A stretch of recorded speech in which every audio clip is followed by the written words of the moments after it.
Polandia dikuasai oleh Nazi Jerman saat Perang Dunia, di mana seorang pengusaha bernama Oskar Schindler bersimpati pada para pekerjanya yang berdarah Yahudi setelah melihat berbagai persekusi yang dilakukan oleh Nazi kepada mereka. Film drama bersejarah ini adalah salah satu film terbaik yang pernah diproduksi dalam dunia sinema yang disutradarai oleh sineas berdarah Yahudi, Steven Spielberg. Schindler's List dibintangi oleh Liam Neeson, Ralph Fiennes, dan Ben Kingsley dalam sebuah film yang menggunakan presentasi hitam putih agar lebih dekat kepada nuansa kelam yang ingin ditampilkan.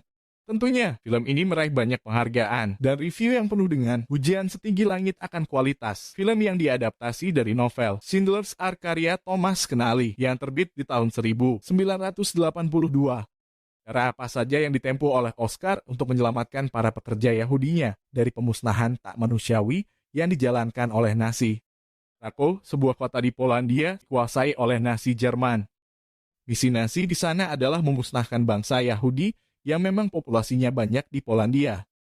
Oskar Schindler, Liam Neeson, seorang pengusaha berdarah Jerman yang berasal dari Cekoslowakia berusaha mendekati para pejabat militer Nazi yang biasa dikenal dengan SS. Lewat berbagai macam pesta yang meriah, Oskar berhasil masuk ke lingkaran pejabat SS dan dipanggil Herr Direktor oleh mereka.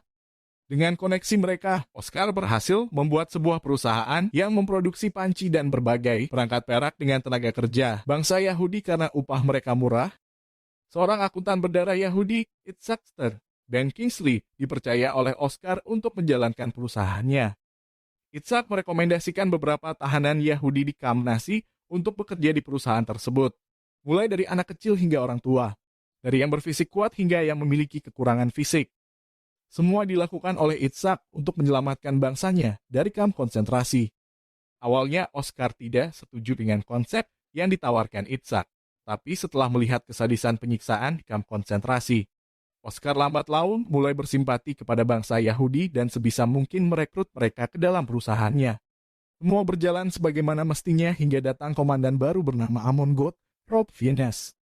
Amon membuat kamp baru di Plaszow dan mulai melakukan pemusnahan massal terhadap bangsa Yahudi. Dia bahkan suka menembaki penghuni kamp dari balkon rumah dinasnya. Oskar berusaha mendekati Amon dan berhasil menjadi teman yang sebenarnya adalah rival sejatinya. Oskar berusaha melindungi pekerjanya agar tidak kembali ke kamp dan disiksa dengan menyuap Amon. Tidak berapa lama, Jerman mulai kalah dalam perang dan berakibat pemindahan penghuni kamp Plaszow ke kamp Auschwitz yang terkenal sebagai kamp paling sadis karena tidak ada bangsa Yahudi yang masuk ke sana bisa selamat darinya. Oskar menyuap Amon dengan jumlah besar untuk mendaftarkan seluruh pekerjanya untuk dipindahkan ke kamp lain supaya bisa tetap bekerja di perusahaan baru miliknya. Oskar harus mengeluarkan banyak uang hingga beberapa koper untuk mengamankan nama yang didaftarkan olehnya dengan bantuan Itzhak. Jadi peristiwa yang menegangkan ketika kereta yang membawa pekerja wanita malah masuk ke kamp Auschwitz dan hampir saja menemui ajal mereka jika Oskar tidak segera datang dan berdiplomasi dengan komandan kamp tersebut. Jerman akhirnya menyerah kepada sekutu dan perang dinyatakan telah berhenti. Para pekerja berdarah Yahudi tersebut dinyatakan bebas dan semua anggota Nazi menjadi penjahat perang dan akan diburu dan dihukum. Oskar salah satunya, karena dia adalah anggota partai Nazi yang berpengaruh. Pabrik yang membuat amunisi perang tersebut resmi ditutup dengan kepergian Oskar bersama istrinya. Kalimat ini dikutip dari kitab Talmud yang menjadi sumber agama Yahudi setelah kitab Taurat dan diucapkan oleh Itzhak Stern di saat Oskar hendak pergi dari pabrik dan diberikan cincin emas bertuliskan kalimat tersebut sebagai hadiah. Dan Oskar tidak hanya berhasil menyelamatkan satu nyawa saja dari pemusnahan massal oleh Nazi, tetapi tercatat sebanyak 1.000 orang. Perlihatkan bagaimana kerasnya Oskar melindungi bangsa Yahudi dengan caranya yang halus dan berhasil mengambil simpati dari mereka juga dari Nazi Jerman sendiri. Sudah banyak dana yang dia keluarkan untuk menyuap pejabat militer Nazi, baik dengan cara langsung ataupun dengan cara mengadakan berbagai pesta meriah untuk mereka. Oskar rela berlari-lari di stasiun demi mencari Itzhak yang ditawan Nazi karena lupa membawa kartu pekerjanya. Dia juga menginisiasi supaya tentara menyemprotkan air ke seluruh gerbong kereta yang membawa tahanan baru dari Hungaria untuk dibawa ke kamp Plaszow dan Auschwitz.